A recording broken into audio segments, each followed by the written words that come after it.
ప్రేక్షకులందరికీ నమస్కారం. దూరదర్శన్ సప్తగిరి ప్రాంతీయ వార్తా విభాగం అందిస్తున్న 2024 సార్వత్రిక ఎన్నికల ఫలితాల విడుదల మరియు ప్రత్యేక చర్చా కార్యక్రమం 2024 ప్రజా తీర్పు 2024 కార్యక్రమానికి మీకు స్వాగతం. మరి తెలుగు రాష్ట్రాల ప్రజలే కాదు, అదేవిధంగా దేశం మొత్తం ప్రపంచవ్యాప్తంగా ఉన్న తెలుగు ప్రజలందరూ కూడా ఎంతో ఆతృతగా ఉత్కంఠగా ఎదురుచూస్తున్నటువంటి 2024 సార్వత్రిక ఎన్నికల ఫలితాలు విడుదలయ్యే రోజు వచ్చేసింది. సో మరి ఈరోజు తెలుగు రాష్ట్రాల్లో ఉన్న 175 అసెంబ్లీ స్థానాలు, అదేవిధంగా 25 లోక్సభ స్థానాలు, మరి తెలంగాణ రాష్ట్రంలోని 17 లోక్సభ స్థానాలు, అదేవిధంగా ఇటీవల ఎన్నికలు జరిగిన పలు రాష్ట్రాల ఎన్నికల ఫలితాలని మీకు ఎప్పటికప్పుడు తాజా ఖచ్చితమైన సమాచారాన్ని డిడి సప్తగిరి మీకు అందిస్తూనే ఉంటుంది. సో మరి ఈ ఫలితాల వివరాలతో పాటు వాటి గురించిన విశ్లేషణను మనకు అందించడానికి ఈరోజు మనతో ఉన్నారు దూరదర్శన్ సప్తగిరి ప్రాంతీయ వార్తా విభాగ అధిపతి డాక్టర్ జి కొండలరావు గారు. వారితో మాట్లాడదాం. నమస్తే సార్. నమస్కారం సార్. మరి అందరూ ఎంతగానో ఉత్కంఠగా ఎదురు చూస్తున్నటువంటి రోజు రానే వచ్చింది. మరి ఇప్పటికే మనకి లోక్సభ స్థానాల ఫలితాలు అయితే విడుదలవుతున్నాయి. మరి వాటి గురించిన వివరాలు, అదేవిధంగా ఆ వివరాలను చూస్తున్నట్లయితే మనకు ఒక ఎగ్జిట్ పోల్స్ వాటి యొక్క సమీకరణాలు ఏ విధంగా ఉన్నాయి, వాటి గురించిన వివరణ ఒకసారి అందించండి. ప్రజా తీర్పు ప్రత్యక్ష ప్రసారాల ప్రారంభానికి సంబంధించి ముందుగా ప్రజాస్వామ్యం గురించి మనకి అబ్రహాం లింకన్ గారు అన్న ఒక మాటని గుర్తు చేసుకుని మనం ముందుకు వెళ్దాం. ప్రభుత్వాలు ప్రజల చేత ఎన్నిక కాబట్టి ప్రజల కోసం పనిచేయాల్సిన అవసరం ఉంది అని ఆయన ఏనాడో నొక్కి చెప్పారు. అయితే చాలా దేశాల్లో ప్రజాస్వామ్యాలు విశృంఖలమై డిక్టేటర్షిప్ వైపుకి పయనం చేస్తున్నాయా అన్నట్టు ఆయా దేశాల్లో కొన్ని పోకడల్ని మనం సమాచార ప్రసార మాధ్యమాల ద్వారా చూస్తూ వస్తున్నాం. అయితే నేటి ఆంధ్రప్రదేశ్ ఎన్నికల ముఖచిత్రాన్ని ఒకసారి పరిశీలిస్తే అతిపెద్ద ప్రజాస్వామ్యమైన భారతదేశంలో ఆంధ్రప్రదేశ్కి ఒక ప్రత్యేకమైన గుర్తింపు ఉంది, ఒక గొప్ప చరిత్ర ఉంది, ఒక గొప్ప ఇతిహాస పుటల్లోకి ఎక్కిన ఆధ్యాత్మిక దైవ దేవాలయాలకు సంబంధించిన ప్రత్యేకమైన ఎన్నో కట్టడాలు మన రాష్ట్రంలో వెల్లివిరిశాయి. The rice bowl of India అంటాము ఆంధ్రప్రదేశ్ని. మనకి విస్తృతమైన సముద్ర తీరం, నదీ నదాలు, పచ్చటి పట్టపొలాలు ఆంధ్రప్రదేశ్కి పెట్టని కోట. ఇలాంటి ఆంధ్రప్రదేశ్ విభజన తరువాత ఎన్నికలు జరిగిన నేపథ్యంలో ఈనాడు ఒక ఆంధ్రప్రదేశే కాదు, ఆంధ్రప్రదేశ్ వైపు చుట్టుపక్కలున్న రాష్ట్రాలు కూడా చూస్తున్నాయి. చుట్టుపక్కలున్న తెలంగాణ లాంటి రాష్ట్రాలే కాదు, దేశం యావత్తు ఆంధ్ర వైపు చూస్తుంది.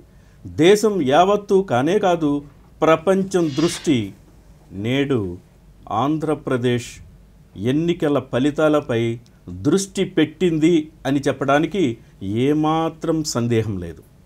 ఈ నేపథ్యంలో 64 కోట్ల మంది ఓటు హక్కు వినియోగించుకోవటం ప్రపంచ ఓటింగ్ చరిత్రలో ఒక రికార్డు అని చెప్పక తప్పదు. దీన్ని చీఫ్ ఎలక్షన్ ఆఫీసర్ నిన్న ఉటంకించిన సందర్భాన్ని మనం ఒకసారి గుర్తు చేసుకోవాల్సిన అవసరం ఉంది.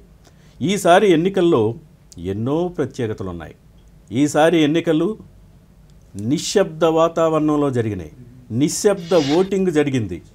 ఎక్కడెక్కడో విదేశాల్లో ఉన్నవాళ్ళు, అదేవిధంగా ఈ రాష్ట్రానికి చెందిన వారు చుట్టుపక్కల రాష్ట్రాల్లో తెలంగాణ, తమిళనాడు, కర్ణాటక, ఒడిషా రాష్ట్రాల్లో ఉన్న వారందరూ కూడా వచ్చి ఓటు హక్కుని సమర్థంగా బారులు తీరి నిలుచుని కూడా 5 గంటలు, 6 గంటలు, 7 గంటలు కూడా నిల్చొని తమ ఓటు హక్కును వినియోగించుకున్న దృశ్యాలని మనం సమాచార మాధ్యమాల ద్వారా చూసాం.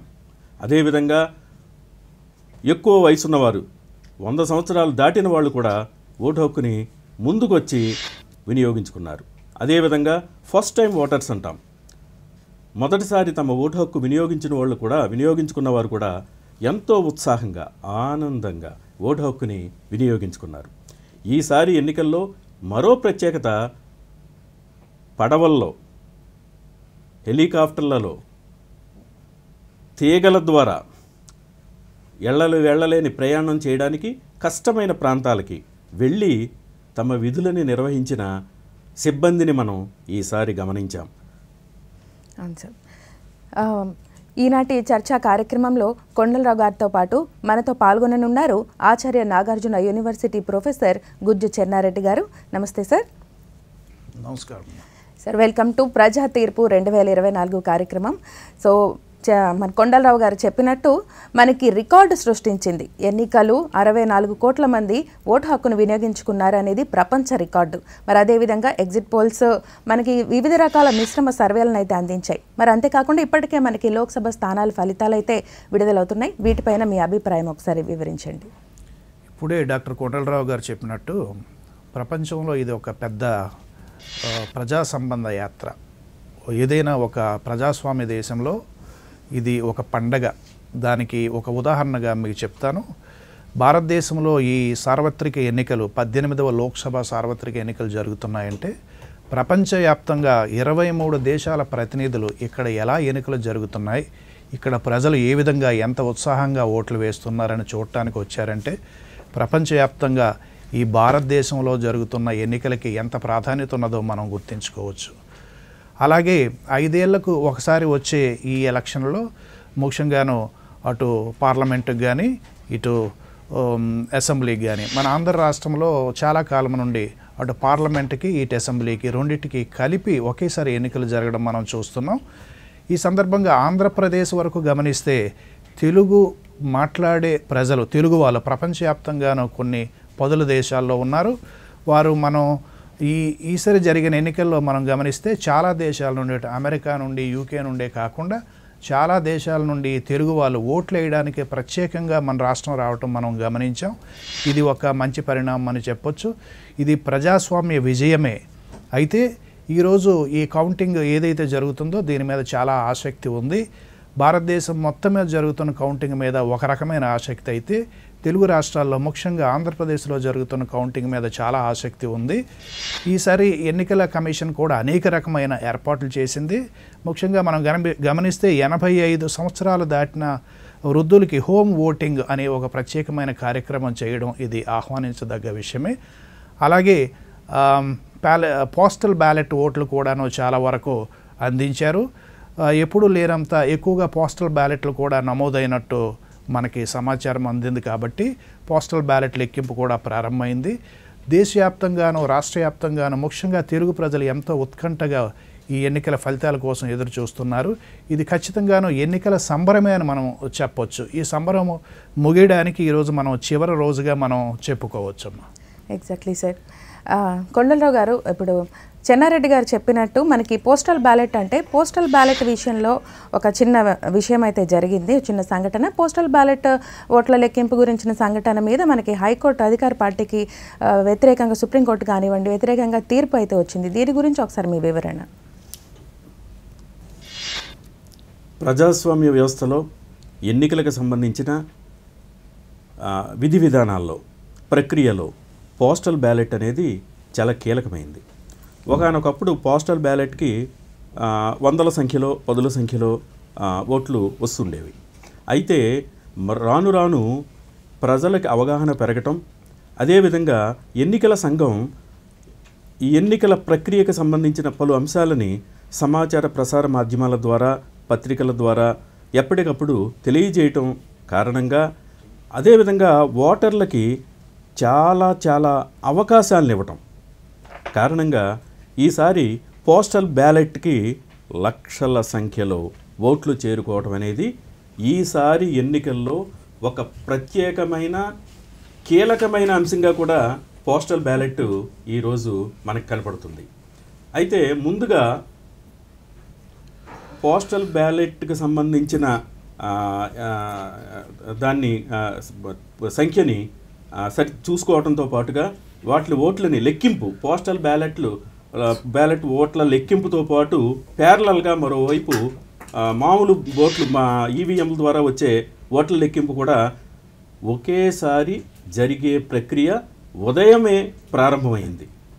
కాబట్టి ఇది జరుగుతూ ఉంటే ఒకవైపు పోస్టల్ బ్యాలెట్ల లెక్కింపు ఒకవైపు జరుగుతూ ఉంటే మరోవైపు మిగతా ఈవీఎంల ద్వారా వచ్చే ఓట్లకు సంబంధించిన లెక్కింపు ప్యారలల్గా రెండు జరుగుతుంటాయి. దీనికి 1 గంట 2 గంటల సమయం పట్టవచ్చు. అదేవిధంగా మిగతా రొటీన్గా జరిగే లెక్కింపు కార్యక్రమానికి బహుశా 10:30 నుంచి 11 గంటల మధ్యలో కొంతవరకు ఫలితాలు వచ్చే అవకాశం ఉన్నట్టుగా మనకి రాష్ట్ర ఎన్నికల ప్రధానాధికారి తెలియజేశారు.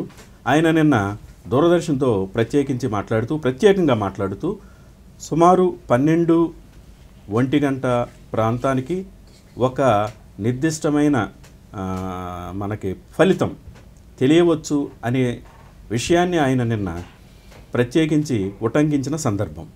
ఈ సందర్భంగా రాష్ట్ర వ్యాప్తంగా ఓటర్లు ప్రజలు ఎంతో ఆసక్తిగా ఈ ఫలితాలని తెలుసుకోవడానికి ఎదురు చూస్తూ ఉన్నారు. ఆ దిశగా మన దూరదర్శన్ ప్రాంతీయ వార్తా విభాగం విజయవాడ నుంచి కూడా మనం ఈ ప్రత్యక్ష ప్రసారాన్ని ఏర్పాటు చేశాం. ఎప్పటికప్పుడు నిర్దిష్టమైన ఖచ్చితమైన నమ్మకమైన సమాచారాన్ని అందించే దిశగా దూరదర్శన్ మనం ముందుంటాం. అవును సార్, ఎగ్జాక్ట్లీ మీరు చెప్పినట్టు ఇప్పుడు మనకి ఖచ్చితమైన సమాచారం అయితే దూరదర్శన్ ప్రాంతీయ వార్తా విభాగం ఎప్పటికప్పుడు అందిస్తోంది. ప్రస్తుతం వరకు వెలువడిన ఫలితాల ప్రకారం ఎన్డీఏ మనకి 93 స్థానాల్లో, అదేవిధంగా ఇండియా కూటమి 63 స్థానాల్లో దూసుకు వెళ్తూ ఉంది.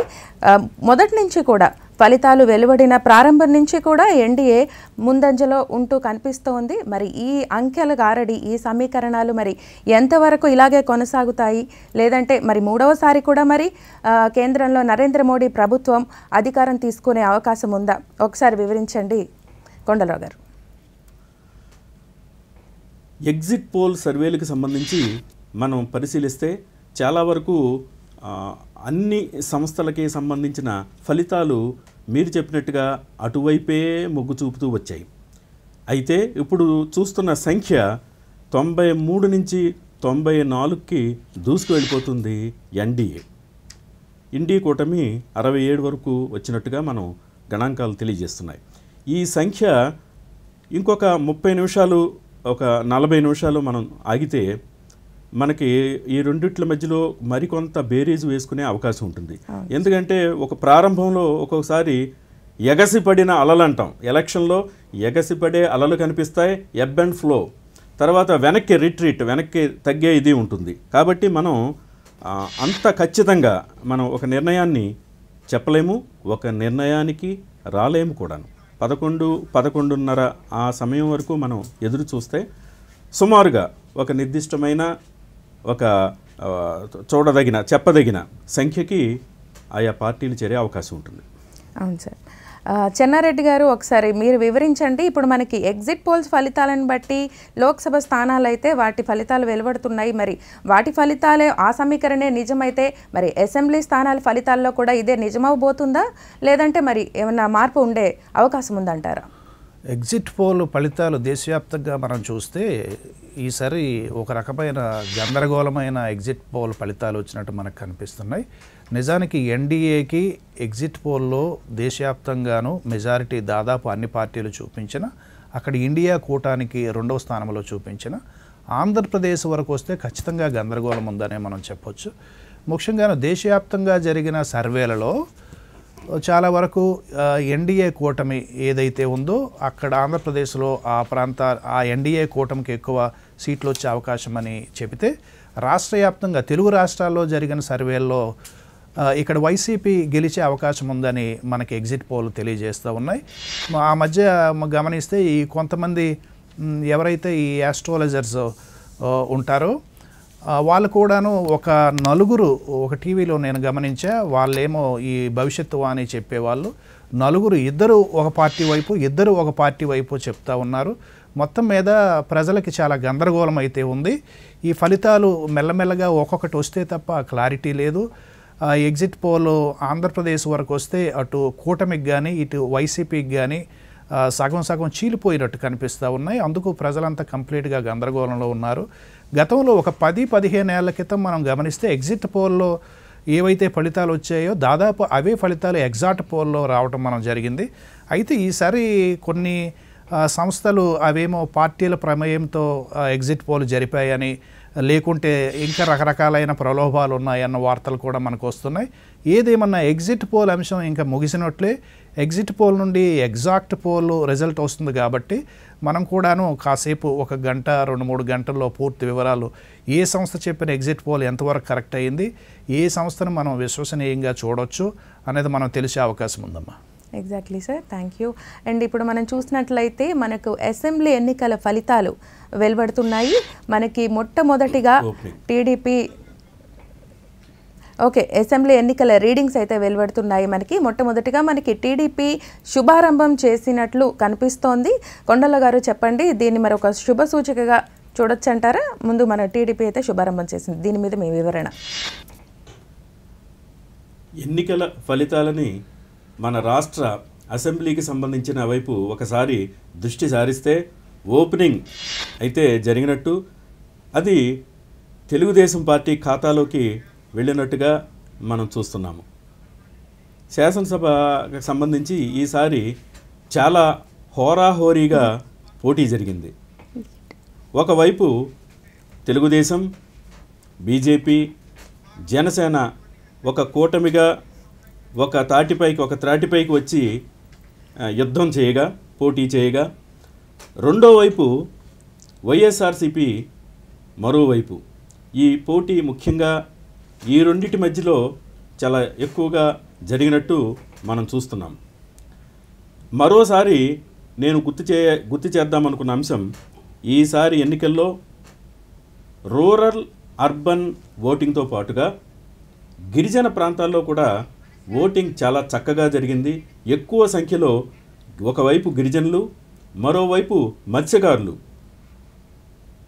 రాష్ట్రంలో చివరి అంచున ఉన్న శ్రీకాకుళం నుంచి ఇటు రాయలసీమ కడప ప్రాంతం వరకు, తడ వరకు కూడా ఎక్కువ సంఖ్యలో ప్రజలు ఉదయం 5 గంటలకే పోలింగ్ కేంద్రాలకు చేరుకోవటం, రాత్రి సమయం మించిపోయినా కూడా, దాటినా కూడా, ఆడ్ అవర్స్లో కూడా వారు ఏమాత్రం నిస్సహాయత, అంటే సాయంకాలం టైం దాటిపోయినా కూడా ఒక రకమైన దీనికి గురి కాకుండా ఎంతో ఉత్సుకతో, ఉత్సాహంతో, ఆనందంతో సమూహాలుగా కూడా వెళ్ళి చాలామంది గ్రామాలు ముందుకొచ్చి ఓటింగ్ ప్రక్రియలో పాల్గొనడం అనేది ఈసారి ప్రపంచ రికార్డు అని చెప్పడానికి నేను చెప్పిన ఈ ఉదాహరణలన్నింటినీ మనం చూడొచ్చు.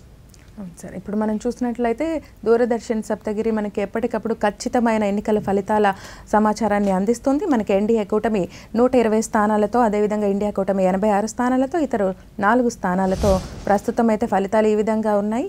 సో మరి అసెంబ్లీ స్థానాలకు వచ్చేసరికి మనకి టీడీపీ 1 స్థానం, ప్రస్తుతం అయితే మనకి లీడ్ అయితే 1 స్థానంతో కనిపిస్తున్నాయి. మరి అదేవిధంగా ఎన్నికలు వరకు జరిగిన సంఘటనలు అవన్నీ పక్కన పెట్టేస్తే ఇప్పుడు మనకి ఫలితాలు వెలువడిన తరువాత ఎటువంటి సంబరాలు చేసుకోవద్దు, ఎటువంటి విధమైన బాణాసంచా కాల్చడం, ఇవన్నీ కూడా నిషేధించిన పరిస్థితి అయితే కనిపిస్తుంది. సో మరి దీని మీద మీ వివరణ సార్. అంటే కార్యకర్తలు ఎవరైనా చాలా ఉత్సాహంగా ఉంటారు, మరి ఎంతవరకు బలగాలు ఎంతవరకు ఈ భద్రతను అయితే కాపాడగలవని మీ అభిప్రాయం? చెన్నారెడ్డి గారు వివరించండి ఒకసారి. ఎన్నికలు ప్రక్రియ ఒక ఎత్తు అయితే ఎన్నికల రిజల్ట్స్ ఇంకొక ఎత్తు. నిజానికి ఎన్నికల ఫలితాలు వచ్చిన తర్వాత గెలిచిన అభ్యర్థుల సహచరులు చాలా ఉత్సాహంగా ఉంటారన్న మాట ఖచ్చితంగా మనం చెప్పవచ్చు. మనం ఒక 20 ఏళ్ల క్రితంకి వెనక్కి వెళ్తే ఎన్నికల ఫలితం వచ్చిన రోజే ఊరేగింపులు, సంబరాలు చేసుకునే అవకాశం ఉండేది. అయితే రాబోయే కాలంలో మెల్లమెల్లగా ఏం జరిగిందనంటే ఆ సంబరాలు చేసుకునే సమయంలో కొన్ని హింసాత్మక సంఘటనలు కానీ, కొన్ని ఇబ్బందికర పరిస్థితులు కానీ ఏర్పడటం మనం గమనించాం. అందుకోసం గత ఎన్నికలు, ఈ ఎన్నికల నుండి chief election commission of Delhi వాళ్ళు ఒక నిర్ణయం తీసుకున్నారు. ఎక్కడైనా సరే ఎన్నికలు జరిగిన తర్వాత, ఫలితాలు వచ్చిన తర్వాత అక్కడ గెలిచిన అభ్యర్థులు 48 గంటల్లో ఎటువంటి సంబరాలు చేసుకోవడానికి వీల్లేదని చెప్పారు. నిజానికి అది మంచి నిర్ణయమే. సాధారణంగా గెలిచే వాళ్ళు కంటే ఓడే వాళ్ళు కాస్త ఎమోషనల్గా ఉంటారు. గెలుపు ఓటములు అన్నది సహజమే అయినప్పటికీ కూడాను మేము ఎంతో కష్టపడ్డాం, ప్రయత్నం చేశాం, అయినా మా పార్టీ ఓడిపోయింది అనే రకరకాల కారణాలు చూపిస్తూ ఏవైతే ఎన్నికల రిజల్ట్ వచ్చిన వెంటనే కనుక సంబరాలు ఊరేగింపులు జరిగితే వారి మీద ఓడిపోయిన పార్టీ వాళ్ళు కొంత ఇబ్బందికర పరిస్థితులు తెచ్చే అవకాశం ఉంది. లా అండ్ ఆర్డర్ కూడాను చాలా ఇబ్బంది అవుతుంది. కాబట్టి ఇటువంటి నిర్ణయం తీసుకోవటం మంచిదే.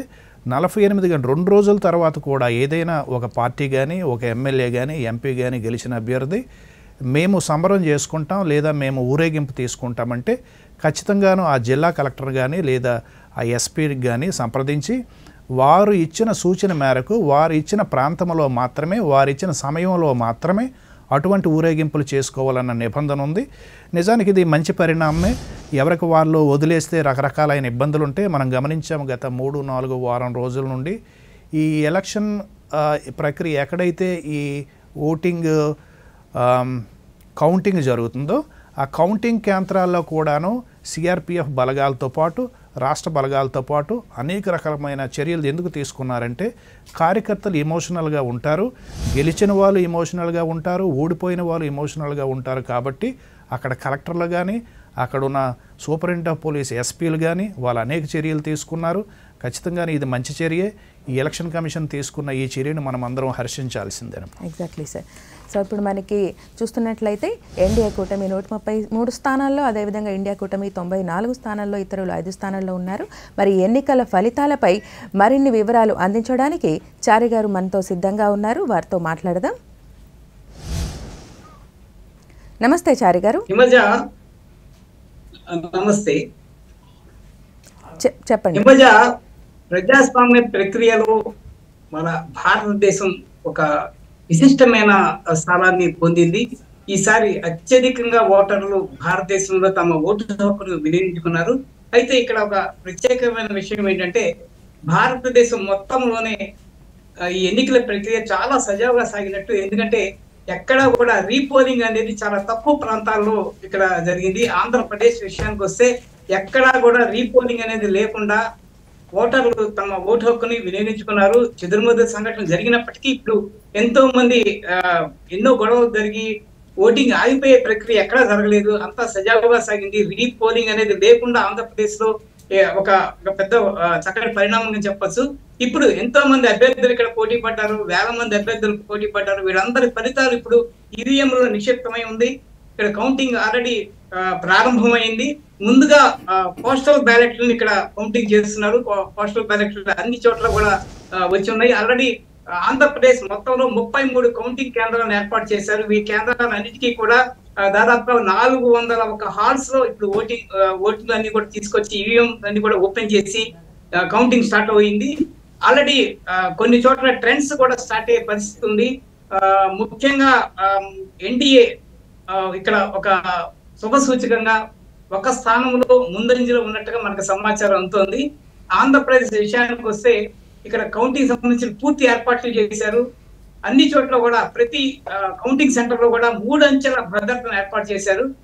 ఎక్కడా కూడా అవాంఛనీయ సంఘటన జరగకుండా ఒక 3 లేయర్స్ లో పంపిస్తున్నారు. 1 కిలోమీటర్ దూరం వరకు కూడా ఎక్కడా కూడా ఎవరు అంటే అనుమతి పత్రం లేనిదే లోపలికి ఎవరిని కూడా అలౌ చేయట్లేదు.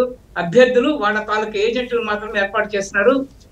ప్రతి చోట కూడా 14 కౌంటింగ్ టేబుల్స్ ఏర్పాటు చేశారు. ఈ 14 చోట్ల ఈవీఎం ఆల్రెడీ టేబుల్స్ మీద కూర్చున్నాయి. వాటన్నింటి ఒకటి టాలీ చేయటం, ఓపెన్ చేయటం ఇవన్నీ కూడా మొదలవుతుంది. పోస్టల్ బ్యాలెట్ ముందు 8 గంటలకి పోస్టల్ బ్యాలెట్ స్టార్ట్ అయింది. 8:30 నుంచి ఈవీఎం కౌంటింగ్ కూడా స్టార్ట్ అయింది. అన్ని చోట్ల సజావుగా చేస్తామని చెప్పి ఎన్నికల అధికారులు మీనా తెలియజేశారు. అన్ని చోట్ల కూడా రెడ్ అలర్ట్ ఏర్పాటు చేశారు. మరి పార్టీ సెక్షన్ ఏర్పాటు చేశారు. పోలింగ్ కేంద్రాల దగ్గర మనకి కనిపిస్తున్న కొత్త అంశం ఏంటంటే బ్రీత్ అనలైజర్ ద్వారా పోలింగ్ వచ్చే వాడి ఏజెంట్లు కానీ లేకపోతే అభ్యర్థులు కానీ అందరికీ కూడా బ్రీత్ అనలైజర్ ద్వారా ఏర్పాట్లు చేస్తారు. కట్టుదిట్టమైన ఏర్పాట్ల మధ్య కౌంటింగ్ అయితే. ఓకే సార్, థ్యాంక్ యూ చారి గారు. Thanks for your information. So మరి కొండలరావు గారు చెప్పండి, ఇక్కడ మనం చూస్తున్నాము ఆంధ్రప్రదేశ్ ట్రెండ్ అయితే స్టార్ట్ అయింది, అసెంబ్లీ స్థానాల పోలింగ్ ట్రెండ్ అయితే స్టార్ట్ అయింది. 3 స్థానాల వరకు మనకి ట్రెండ్ కనిపిస్తోంది. అందులో 2 టీడీపీ, 1 వైసీపీ మనకి ముందంజలో కనిపిస్తున్నాయి. టీడీపీ ఒకసారి దీని మీద మీ వివరణ ఒకసారి. జాతీయ స్థాయిలో వస్తున్న ఫలితాలు 145, 105. ఎన్డీఏ కూటమికి 144 అయితే ఇండీ కూటమికి 105. ఇది దేశ రాజకీయాలకు సంబంధించి. అయితే ఆంధ్రప్రదేశ్కు సంబంధించి పోటాపోటీ మొదలైంది అని చెప్పడానికి ఈ ముందుగా వచ్చిన ఫలితాలనే మనం చెప్పవచ్చు. 2 తెలుగుదేశం పార్టీ ఖాతాలోకి వెళ్తే 1 సీటు వైఎస్ఆర్సీపీ ఖాతాలోకి వెళ్ళింది. అంటే ఒకదానికొకటి పోటాపోటీగా వీళ్ళు ముందుకు వెళ్తున్నట్టుగా మనం చెప్పవచ్చు. అయితే ఇంకొక 1:40 వరకు ఎదురు చూస్తే మనకి మరిన్ని ఫలితాలు వచ్చే అవకాశం ఉంది. అయితే మిగతా పార్టీల ఖాతాల్లోకి ఇంకా ఏమీ చేరలేదు. మనం ఇంకొంచెం కాసేపు వేచి చూస్తే మరిన్ని ఫలితాలు రావచ్చు. ఇప్పుడు దేశవ్యాప్తంగా మనకి 7 ఫేజుల్లో ఈ ఎలక్షన్లు జరిగాయి. ఏప్రిల్లో ప్రారంభమైన ఈ ఎన్నికల సంరంభం ఈ జూన్ వరకు జూన్ 1న చివరి దశ ఎన్నికలతో ఈ కార్యక్రమం ముగిసింది. సో ఇప్పటికీ ట్రెండ్ అలాగా కొనసాగుతుంది. మనకి ఎన్డీఏ 157 స్థానాల్లో, ఇండియా కూటమి 109 స్థానాల్లో, ఇతరులు 8 స్థానాల్లో మనకి ముందంజలో ఉన్నారు. ఎన్డీఏ మొదటి నుంచి కూడా ఆధిక్యత ప్రదర్శిస్తూ ఉంది. 158 స్థానాలని ఇప్పటికే కైవసం చేసుకున్నట్లుగా అనిపిస్తుంది లోక్సభ ఫలితాలు చూస్తున్నట్లయితే. అదేవిధంగా మనకి అసెంబ్లీ ఎన్నికల ట్రెండ్, అసెంబ్లీ ఫలితాల ట్రెండ్ అయితే ఇప్పుడు మనం చూడొచ్చు. అసెంబ్లీ ఎన్నికల ఫలితాల ట్రెండ్లో మనకి 3 స్థానాలకు గాను 2 టీడీపీ, 1 వైసీపీ, మీరు అన్నట్టు కొండలరావు గారు అన్నట్టు నెక్ టు నెక్ అంటే పోటాపోటీగా సాగేటువంటి పరిస్థితులు అయితే మనకి కనిపిస్తున్నాయి చూస్తున్నట్లయితే. అదేవిధంగా పరిస్థితులు ఉండబోతున్నాయి మనకు వచ్చిన ట్రెండ్స్ బట్టి, అదేవిధంగా లోక్సభ ఫలితాలను బట్టి కూడా చూస్తున్నట్లయితే. కానీ లోక్సభ ఫలితాల్లో మాత్రం ఎన్డీఏ కూటమి ముందంజలోనే ఉంటుంది. సో మరి అసెంబ్లీ ఎన్నికల్లో అసెంబ్లీ ట్రెండ్ ఇప్పుడైతే చూస్తున్నాము. నెక్ టు నెక్ అనేది ఇలాగే కంటిన్యూ అవ్వచ్చు అంటారా? మనకి కొంత సమయం అయ్యాక ఏమన్నా మార్పు వచ్చే అవకాశం ఉందా? ఇప్పటికిప్పుడైతే మనం ఎలా ఉండబోతుంది అని చెప్పడానికి కొంచెం కష్టం. ఒక 30 నిమిషాలు 40 నిమిషాలు సమయం తీసుకున్న తర్వాత మనకి మరిన్ని ఫలితాలు ముందుకు వచ్చే అవకాశం ఉంటుంది. ఆ తర్వాత ఆ ఫలితాలను బట్టి మనం అంచనా కానీ బెరీస్ కానీ వేసుకునే అవకాశం ఉంటుంది. ఇప్పటికిప్పుడే మనం నిర్ణయం తీసుకోవడం, దాని మీద ఈ 2-1 మీద ఒక నిర్ణయం తీసుకోవడం అనేది సరైన విధానం కాదు. అదేవిధంగా ఎగ్జిట్ అయిపోయిన పోల్స్ గురించి ఇందాక చర్చ వచ్చింది. మన చెన్నారెడ్డి గారు కూడా ఎగ్జిట్ పోల్స్కి సంబంధించిన విశ్లేషణ కొంతవరకు అందించారు. ఒకానొక సందర్భంలో ఇంతకుముందు ఎగ్జిట్ పోల్స్ ఫలితాలను తీసుకుంటే ఎగ్జిట్ పోల్స్కి సంబంధించిన ఫలితాలకి పూర్తిగా రివర్స్లో వ్యతిరేకంగా ఫలితాలు వచ్చిన సందర్భాన్ని మనం చూసాం. కొన్నిసార్లు ఎగ్జిట్ పోల్స్కి సంబంధించిన ఫలితాలు దగ్గర వచ్చిన సందర్భాన్ని మనం చూసాం. అయితే దీనికి సంబంధించి ఎగ్జిట్ పోల్స్ నిర్వహించడంలో ప్రత్యేకమైన పరిశోధన అవసరం. ఆ శాంప్లింగ్ తీసుకోవటం, పరిశోధనకి సంబంధించి వాళ్ళు తీసుకున్న క్వశ్చనీర్కి సంబంధించి ఫలితాలు వస్తాయి. అయితే వాళ్ళు ఆయా సంస్థలు ఆయా ప్రాంతాల్లో ఎంచుకున్న శాంప్లింగ్ కానీ వారు ఎన్నుకున్న ప్రాంతాలు కానీ మనం ఆధారపడి ఉంటుంది. తప్పకుండా సార్, మనం చర్చని కొనసాగిద్దాము. ఈ 2024 ప్రజా తీర్పు 2024 కార్యక్రమంలో మీకు ఎప్పటికప్పుడు ఎన్నికల ఫలితాలు ఎప్పటికప్పుడు ఖచ్చితమైన సమాచారంతో ప్రసారం అవుతుంటాయి దూరదర్శన్ సప్తగిరిలో. సో మరి ఎప్పటికప్పుడు చూస్తూ ఉండండి. దూరదర్శన్ సప్తగిరి ప్రాంతీయ వార్తా విభాగానికి సంబంధించిన ఖచ్చితమైన తాజా ఎన్నికల సమాచారం ఎప్పటికప్పుడు మీకు అందిస్తూనే ఉంటాము. సో మళ్ళీ మనకి ట్రెండ్ అయితే చూసినట్లయితే ట్రెండ్లో పెద్దగా మార్పేమీ కనిపించట్లేదు. ఎన్డీఏ కూటమి మాత్రం దూసుకు వెళ్తూ ఉన్న పరిస్థితులు అయితే కనిపిస్తున్నాయి సార్. సో ఎన్డీఏ ఇండియా 174, 117 స్థానాల్లో ఉన్నాయి. ఇతరులు 9 స్థానాల్లో ఉన్నారు.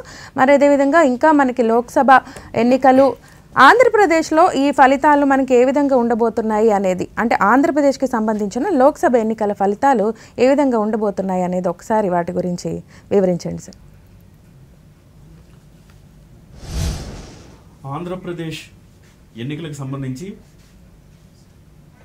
తెలుగుదేశం పార్టీ ఎన్టీ రామారావు ప్రారంభించిన ఈ పార్టీ చాలా కాలం ప్రజల్లో ఉంది. ప్రజల్లో లోతుకి వెళ్ళి కూడా శ్రీకాకుళం లాంటి ప్రాంతంలో కూడా అత్యంత కీలకమైన ఒక బలమైన పార్టీగా ఉంది. అయితే గత ఎన్నికల్లో ఈ బలమైన కోటని పడగొట్టి వైఎస్ఆర్సీపీ అధికారాన్ని చేజిక్కించుకుంది. అయితే పరిస్థితులు మారుతున్న నేపథ్యంలో ప్రజలు కూడా అర్థం చేసుకుంటున్న సందర్భంలో వారి తీర్పు ఎలా ఉంటుంది అని చెప్పడానికి ఈసారి నిశ్శబ్ద ఓటింగ్, సైలెంట్ ఓటింగ్ అంటాం. వారు చాలా పకడ్బందీగా ఎవరితో మాట్లాడకుండా నిశ్శబ్దంగా బారులు తీరి వెళ్ళి ఉత్సాహంగా ఓటింగ్ చేశారు. కాబట్టి ఈసారి అందరూ ఆతృతగా ఎలా ఉంటుంది ఫలితం అని చూస్తున్న విషయాన్ని, సందర్భాన్ని మనం చూస్తున్నాం. అదేవిధంగా బయటికి వెళ్ళిన ఇతర ప్రాంతాలకు వెళ్ళిన ఓటర్లు లక్షల సంఖ్యలో, వేల సంఖ్యలో తిరిగి వచ్చి ఒక కోలాహలంగా ఈ ఎన్నికల ప్రక్రియలో పాల్గొనడం అనేది కూడా ఈసారి ఎన్నికల్లో ఒక ప్రత్యేకమైన అంశంగా మరోసారి నేను ఉటంకించే ప్రయత్నాన్ని చేస్తున్నాను. అదేవిధంగా మరోవైపు విదేశాల్లో ఉన్న వాళ్ళు కూడా తెలుగువారు వచ్చి ఇక్కడ ఓటింగ్లో పాల్గొన్న విషయాన్ని మనం చూసాం. సో ఫలితాలు మరికొద్దిసేపట్లో మన ముందుండిపోతున్నాయి.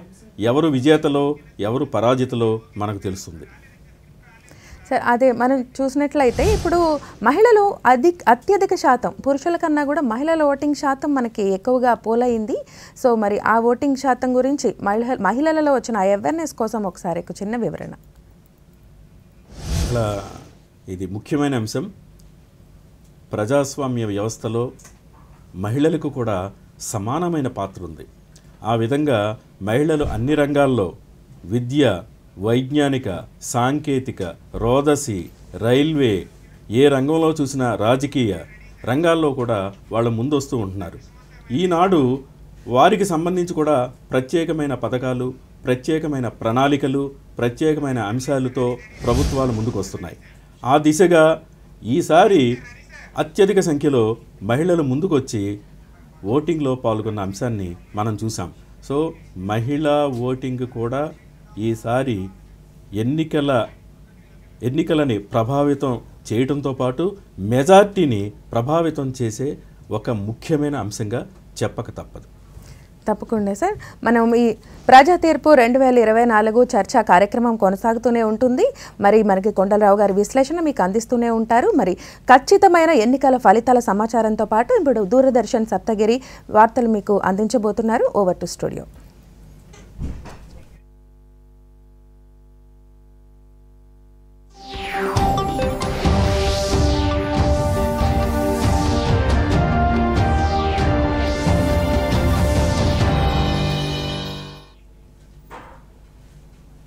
నమస్కారం. దూరదర్శన్ ప్రాంతీయ వార్తా విభాగం 2000